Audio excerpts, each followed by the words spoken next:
मेरी बेटी घर में इकलौती थी, इसलिए वह बहुत आलसी थी। मेरे दामाद जी उसकी इस आदत से थक कर मुझे वहाँ बुलाया। एक दिन रात को 11 बजे उन्होंने मुझे अपने कमरे में बुलाया और फिर मेरे पैर को दबाते दबाते अपने उंगली को मेरी गुफा में डालने लगे। तो दोस्तों, सुने पूरी कहानी, बहुत ज़्यादा रोमांटिक होने वाली है। तो मेरे दामाद जी ने कहा, आज भी मेरी पत्नी सो गई है, आज मैं अपनी इच्छा मारकर वैसे ही नहीं सो सकता। ऐसा कहकर दामाद ने मुझे अपने बेड पर लिटा दिया और फिर मैंने अपनी बेटी की शादी केवल 26 साल की उम्र में किया था। उसकी इतनी देर से शादी होने के कारण भी यही था, वह इकलौती थी, इसलिए उसे प्यार में बड़ा किया गया था। साथ ही उसे घर में कामों की आदत नहीं थी, इसलिए मुझे अपनी बेटी के लिए इकलौते बेटे की उम्मीद थी। बहुत वर्षों के खोज के बाद मुझे वह दामाद मिल गए जो मुझे चाहिए था। मेरा दामाद अकेला था, उसके माता पिता नहीं थे, वह एक अच्छा नौकरी करते थे और उसका अपना घर भी था। मेरी बेटी के लिए ऐसा रिश्ता बहुत अच्छा था, इसलिए मैंने तुरंत विवाह की तैयारी की और अपनी अंजलि को विवाह कर दिया। लेकिन शादी के बाद मैंने जो उम्मीद की थी वह पूरी नहीं हुई। मुझे पता नहीं था कि अंजलि अकेले अपने पति का भला रख नहीं पाएगी। मुझे लगा शादी से पहले मैंने उसे अच्छी तरह समझाया था और उसने भी मुझे हाँ कहा था। अब शादी के कुछ महीने बाद मुझे उसकी कुछ शिकायतें सुनने को मिल रही थी। पहले तो मेरे दामाद जी ने अपनी पत्नी की आलसीपना को सहा, लेकिन अब दोनों घरों के काम को देखते देखते थक गए थे। एक दिन मैंने अपनी बेटी की खबर लेने उसके घर जाने का निर्णय लिया था। मैं वहाँ 2 दिन रुकी। 2 दिन बाद जब मैं अपने घर लौटने लगी तो अंजलि ने मुझे रोक लिया। उसने कहा, माँ, मुझे अभी बहुत थकान महसूस हो रही है, तुम और कुछ दिन मेरी हेल्प के लिए रुक जाओ। घर जाकर तुम क्या करोगी? मैं अपनी बेटी की आलसी स्वभाव को जानती थी। पिछले 2 दिनों से मैंने देखा कि उसने तो मेरे आने के बाद तो बिल्कुल काम से दूर रहने लगी है। उसकी यह आलसीपना की आदत को देखकर मुझे डर लगने लगा कि कहीं दामाद उसके पास से दूर होने का निर्णय ना ले ले। मेरे दामाद उसकी आलसीपन को बहुत चुपचाप सहन कर रहे थे और ऐसे शांत व्यक्ति का एक ना एक दिन गुस्सा फूट जाता है। मुझे लगा कि मुझे समय रहते अपनी बेटी को सही दिशा में लाने की ज़रूरत है, इसलिए मैंने कुछ दिन और अंजलि के पास रुकने का फैसला किया। उस दिन शाम को दामाद जी ऑफिस से घर आए। मुझे अपने घर देखकर वह हैरान रह गए। मैंने उन्हें चाय दी तो उन्होंने कहा, सासू माँ, आप आज सुबह जाने वाली थी, फिर अचानक अभी इधर कैसे? मैंने कहा कि क्या मेरे यहाँ रहने से आपको खुशी नहीं हो रही? उन्होंने कहा, नहीं, ऐसा कुछ नहीं है, कल रात को आप अपने घर जाने की जल्दी कर रही थी, अब अचानक रुक गए हैं, इसलिए मैंने आपसे सवाल किया। उन्होंने आगे कहा कि आप यहाँ रहेंगी तो मुझे फ़ायदा होगा, क्योंकि पिछले 2 दिनों से आपके हाथ के स्वादिष्ट खाने का आनंद ले रहा हूँ। शादी के बाद से अब मैं पेट भर भर कर खा रहा हूँ। दामाद जी की यह बात सुनकर मुझे समझ आ गया कि अंजलि अपने पति का कितनी अच्छी तरह ख्याल रखती है। मैंने उन्हें बताया कि मैं कुछ दिन और उनकी देखभाल करने और अंजलि को घर के कुछ और काम सिखाने के लिए यहाँ रहूँगी। तब दामाद जी ने कहा, आप यहाँ हमेशा रहने लगी तो मुझे कोई समस्या नहीं है, क्योंकि आप घर में रहेंगी तो अंजलि भी आपकी तरह हो जाएगी। दामाद को मेरे यहाँ रहने में कोई परेशानी नहीं थी, इसलिए मैंने उनके घर का रहना शुरू कर दिया। मेरी बेटी की शादी के बाद मैंने अपनी नौकरी से रिजाइन कर ली थी, क्योंकि अब मैं अकेली थी, इसलिए मुझे ज़्यादा पैसों की ज़रूरत नहीं थी। अब मुझे पेंशन मिल रही थी और रहने के लिए मेरा अपना घर भी था, इसलिए मैंने ज़्यादा मेहनत ना करके आराम करने का निर्णय लिया। देखते देखते मुझे अंजलि के पास कुछ दिन हो गए थे। पिछले 2 दिनों से मैं दामाद जी को रात में हॉल में देख रही थी। मुझे लगने लगा था कि दामाद जी और अंजलि के बीच कुछ मचान हुआ है। आखिरकार मुझसे न रहा गया। तीसरे दिन रात को दामाद जी को हॉल में देखकर मैं उनके पास गई और उनसे उनके हॉल में सोने का कारण पूछा। तब बिना कुछ कहे उन्होंने मेरा हाथ पकड़कर मुझे उनके कमरे में ले गए। वहां जाकर उन्होंने कहा, सासू माँ, आप देख रही हैं कि आपकी बेटी कितनी गहरी नींद में है। अब तो हमारी शादी को 4 महीने हो गए हैं और अंजलि ने 4 महीनों में ही 4 साल बना दिए हैं। पति को भी समय देना चाहिए, यह तो उसे पता होना चाहिए। उसे अपनी नींद इतनी प्रिय है, यह तो मुझे समझ में नहीं आ रहा। सच में यह अंजलि की पहली शादी है, क्योंकि उसे मुझ में कोई भी इंटरेस्ट नहीं दिखाई दे रही है। अब उसे रोज़ रोज़ एक ही चीज़ समझाते समझाते मेरा सर दर्द होने लगा है, इसलिए मैं अपने हॉल में जाकर सो जाता हूँ। दामाद जी की बातें सुनकर मैं बहुत हैरान हो गई थी। मेरे दामाद जी मेरी बेटी से बिल्कुल भी खुश नहीं थे। तब मैंने उन्हें कहा, आप बिल्कुल भी चिंता ना करें, मैं अंजलि को समझा दूंगी। दामाद जी और बेटी के रिश्तों के बारे में मुझे पता था, इसलिए मेरी आंखों से नींद उड़ गई थी। मुझे लग रहा था कब सुबह होगी और मैं अपनी बेटी से बात करूंगी। सुबह होते ही दामाद जी ऑफिस चले गए और मैंने अंजलि से बात करने का फैसला किया।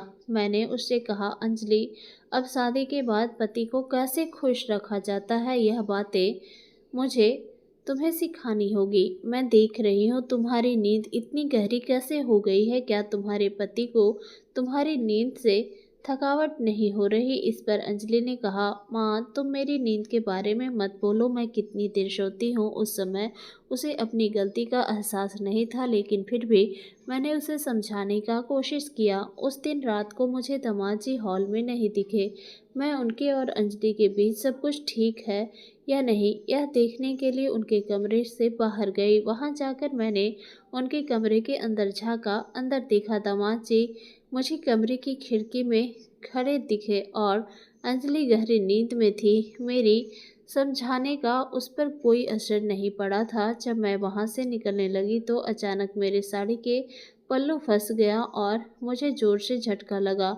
मैं नीचे गिर गई। मेरी आवाज़ सुनकर दामाद जी दौड़ते हुए बाहर आए और मुझे गिरा हुआ देखकर मेरे पास आए। उन्होंने कहा, सासू माँ, इस समय आप हमारे कमरे के बाहर क्या कर रही थी? मैंने कहा, सुबह मैंने अंजलि को वह सब बातें समझाई थी, क्या वह आज भी सोई है, यह देखने आई थी। तब उन्होंने कहा, अंजलि को कितना भी समझाया जाए, उसका कुछ भी फायदा नहीं होगा। मैंने तो अब उसका साथ छोड़ दिया है। आप बेवजह उसे टेंशन ना दें, उसके कारण ही आपके पैरों में चोट लगी है।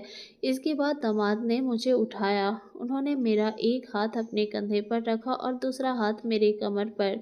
वह मुझे मेरे कमरे तक ले जाने लगे। मेरे कमरे में आते ही दामाद ने मेरे पैर दबाने शुरू कर दिए। दामाद के छूते ही मैं शर्मा गई थी। उन्होंने कहा, आपको शर्माने की कोई ज़रूरत नहीं है। दामाद जी बहुत बिंदास स्वभाव के थे, लेकिन मेरे लिए यह सब नया था। कितनी भी स्थिति हो, हमारा एक मान सम्मान का रिश्ता था। तब मैंने दामाद जी को नहीं कहा, लेकिन वे मेरे घुटनों तक मेरे पैरों को दबाने लगे। इस समय दामाद जी की नज़रें मुझ पर अलग ढंग से घूम रही थी। धीरे धीरे दामाद जी की नज़रें मेरी तरफ घूमने लगी थी और मुझे उस समय इसका एहसास नहीं हुआ। मैं अभी भी देखने में सुंदर हूँ और मेरा शरीर पहले जैसा ही है। तब मेरे पैर छूने के दौरान दामाद ने कहा कि सासू माँ, आपकी बेटी से ज़्यादा आप थकी हुई नहीं दिख रही हैं। आप तो अभी भी खूबसूरत और जवान दिख रही हैं। दामाद जी की बात सुनकर मैं बस मुस्कुरा दी। इसके बाद के दिनों मैं अंजलि को हर चीज़ सिखाने की कोशिश कर रही थी और वह धीरे धीरे मुझसे घर के काम सीखने लगी थी। मेरी बेटी के घर से जाने के बाद से मैं 2 समय का खाना बनाना भूल जाती थी। एक रात मैंने बर्तनों की आवाज़ सुनी और मैं तुरंत कमरे से बाहर निकली। मैंने देखा दामाद जी खाने की थाली लेकर किचन से बाहर निकल रहे थे। मुझे देखकर वो चौंक गए। मैंने उनसे पूछा कि वे इतनी रात को खाने की थाली लेकर कहाँ जा रहे हैं। उन्होंने कहा कि मुझे रात में भूख लगी है और मैंने जो स्वादिष्ट व्यंजन बनाए हैं उनका स्वाद मुझे अचानक याद आ गया है, इसलिए मैंने कहा कि चलो हम दोनों साथ में बैठकर खाते हैं। दामाद जी ने मेरा हाथ पकड़कर मुझे टेबल कुर्सी पर बिठाया और मुझे खाना परोसने लगे। जब वे मुझे खाना परोस रहे थे तो उनका एक पैर मेरे पैर पर था और वो मुझे बार बार मेरी आंखों में देख रहे थे। मैं उनकी सास हूँ, लेकिन उन्हें यह बात याद नहीं रही। मैंने खाना खाया और फिर पानी पिया और दामाद जी से कहा कि मेरा पेट भर गया है, लेकिन दामाद ने मुझसे और खाने के लिए जिद करने लगे और मैंने उन्हें खाना परोस दी। वो मुझसे बहुत अजीब तरीके से व्यवहार कर रहे थे, लेकिन मैं उन्हें मना नहीं कर सकी। मैंने दामाद जी से कहा कि कल कुछ छात्रों ने हमारे घर को किराए पर लेने के लिए आने को कह रहे थे और हमारे घर का ऊपर का कमरा खाली है, क्या हम यह कमरा किराए पर दे सकते हैं? लेकिन दामाद जी ने मना कर दिया और मैंने कुछ और नहीं कहा। अगली रात दामाद जी ने हद पार कर दी। वह मेरे कमरे में आ गए और मेरा हाथ पकड़कर मुझे अपने कमरे में ले गया। मैं बहुत घबरा गई थी और मैंने उनसे कहा कि यह क्या हो रहे हैं दामाद जी। उन्होंने मुझे एक नाइटी ड्रेस दी और कहा कि इसे पहन कर आओ। मैं उनकी बात सुनकर हैरान रह गई। मैं उनसे कहा कि तुम यह क्या बोल रहे हो? मैं तुम्हारी सास हूँ और तुम्हें यह नहीं भूलना चाहिए। लेकिन उन्होंने कहा कि अंजलि तो सो गई है और मुझे अपने घर की बाकी चीज़ें तुमसे ही पूरी करनी होगी। यह नाइटी मैं अंजलि के लिए लाया था, लेकिन वह इसे ना पहन सकी। आप ही मुझे यह नाइटी ड्रेस पहन कर दिखाओ।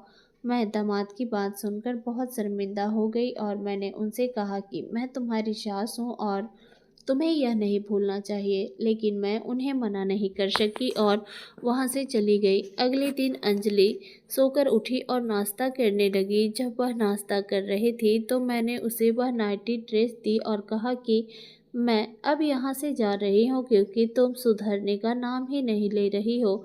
दामाद जी ने मुझे यह नाइटी दी और मुझसे अपनी इच्छा व्यक्त की। तुम्हारे कारण मुझे दामाद की बात सुननी पड़ी। अगर तुम अपने पति को खुश नहीं रख सकती हो तो तुम्हारा जीवन व्यर्थ है। मैंने सुनीता से बहुत कुछ कहा। मेरी बातें सुनकर वह रोने लगी और कहने लगी, माँ, तुम कुछ दिनों से मुझे मेरे भले के लिए समझाने की कोशिश कर रही हो और मुझे सब समझ में आ रहा है, लेकिन मैं क्या करूं? मुझे रात में गहरी नींद कैसे आती है, यह मुझे समझ नहीं आ रहा। शादी के कुछ महीनों बाद से ही मुझे अचानक ऐसी नींद आने लगी है। मुझे नहीं पता तुम्हारा बेटा विवेक मेरे बारे में क्या कहता है, लेकिन आज तक मैंने यही महसूस किया है कि विवेक को मुझ में कोई रुचि नहीं है। तब मैंने सोचा कि अंजलि अपने पति के बारे में झूठ बोल रही है या दामाद जी अपनी पत्नी के बारे में। यह समझना असंभव था। उस रात मैंने अंजलि को मेरे कमरे में जाने को कहा और उसकी जगह जाकर सो गई। उस रात मैंने अंजलि की तरह नाइट ड्रेस पहनकर उसकी जगह पर सोने की कोशिश की। मैंने अपने चेहरे के ऊपर तक कंबल खींच लिया था। जब दामाद जी उनके कमरे में आए तो मैं चौंक गई और मेरे पैरों से कंबल थोड़ा खिसक गया। उस वक्त दामाद जी ने मुझे अंजलि समझ लिया। वे मेरे करीब आए और मेरे पैरों पर हाथ फेर करने लगे। उस समय मुझे ऐसा लगने लगा कि मेरे लिए कुछ अजीब होने वाला है, लेकिन ठीक उसी समय दरवाजे का आवाज़ आया। मुझे एक लड़की की आवाज़ सुनाई दी। दामाद जी मेरे पैरों पर हाथ फेर रहे थे। यह देखकर वह लड़की बोली, विवेक, क्या तुम्हारा मन मुझसे अब भर गया है? क्या अब तुम्हें तुम्हारी आलसी पत्नी पसंद आने लगी? उस लड़की की बात सुनने के बाद दामाद जी का हाथ मेरे पैरों से हट गया। मैं कंबल की थोड़ी सी दरार से सब देख रही थी। एक लड़की दामाद के कमरे में आई थी और वह केवल उनके कमरे में नहीं थी, बल्कि वह मेरे दामाद को गले लगाए हुए थी। कुछ समय बाद दोनों मुझे बिस्तर पर आते हुए दिखे। वह लड़की दामाद जी से कह रही थी, विवेक, जरा धीरज करो, तुम्हारी पत्नी जागेगी नहीं। दामाद जी ने कहा, वह सुबह तक उठ नहीं सकेगी, क्योंकि मैंने आज भी उसकी पीने के पानी में नींद की दवा मिला दी है। उस पर लड़की ने कहा, तुम्हारी पत्नी का काम हो गया है, लेकिन सास का क्या करना है? उनके कारण हमारी रोज़ की मुलाकात में अब रुकावट आ रही है। इस पर दामाद ने कहा, मैं अपनी सास के साथ भी ना चाहते हुए उस तरह का व्यवहार करने लगा हूँ। मैंने सोचा कि इस तरह व्यवहार करने से वो शर्मिंदा होकर अपने घर चली जाएगी। लेकिन वे तो यहाँ से जाने को तैयार नहीं है। दामाद जी और उस लड़की की बातें सुनकर मैं हैरान रह गई थी। मतलब दामाद मेरी बेटी को धोखा दे रहे थे। तब मैंने कमल से बाहर आते हुए उन दोनों को देखा। मुझे देखकर दामाद जी शौक हो गए थे। मैंने उनसे कहा, मैंने तुम्हें एक अच्छा इंसान समझा था, लेकिन तुम तो मेरी बेटी को धोखा दे रहे हो। मैं तुम्हें आसानी से नहीं छोड़ने वाली। उस पर वह लड़की बोली, तेरी बेटी थोड़ी पागल है, ऐसे लड़कियों को कोई पुरुष क्यों पास करेगा। उसने मुस्कुराते हुए कहा, अब तुमने सब देख लिया, अब हम तुझसे और तेरी बेटी से विदा ले रहे हैं। दामाद जी ने कहा, मैं तुम्हारे साथ जिंदगी नहीं बिता सकता। तुम्हारी तरह की लड़कियां सिर्फ टाइम पास के लिए होती है। मैं अपनी पत्नी को छोड़ नहीं सकता। दामाद जी के अफेयर के बारे में जानकर मुझे बहुत बड़ा झटका लगा। उस समय दामाद जी मेरे सामने बहुत सजीव दिखने लगे थे, लेकिन मैं जानती थी कि वह असल में कैसे हैं। मैंने अपनी भोली भाली बेटी को ऐसे व्यक्ति के पास रहने नहीं दिया। दामाद जी प्रेमिका ने अपनी बदनामी के डर से दामाद के खिलाफ कोई कदम नहीं उठाया, लेकिन मैंने उस नालायक इंसान को पुलिस में दिया और अपनी बेटी को एक झूठे रिश्ते से मुक्त कर दिया। दोस्तों, आजकल कोई भी कभी भी धोखा दे सकता है, इसलिए यह समझना बहुत ज़रूरी है कि किस पर भरोसा करना है और हर कदम बहुत सोच समझकर उठाना चाहिए। तो दोस्तों, ऐसे ही और भी इंटरेस्टिंग कहानियाँ सुनने के लिए हमारे चैनल को सब्सक्राइब करें। मिलते हैं किसी नेक्स्ट स्टोरी के साथ, तब तक के लिए बाय, टेक केयर।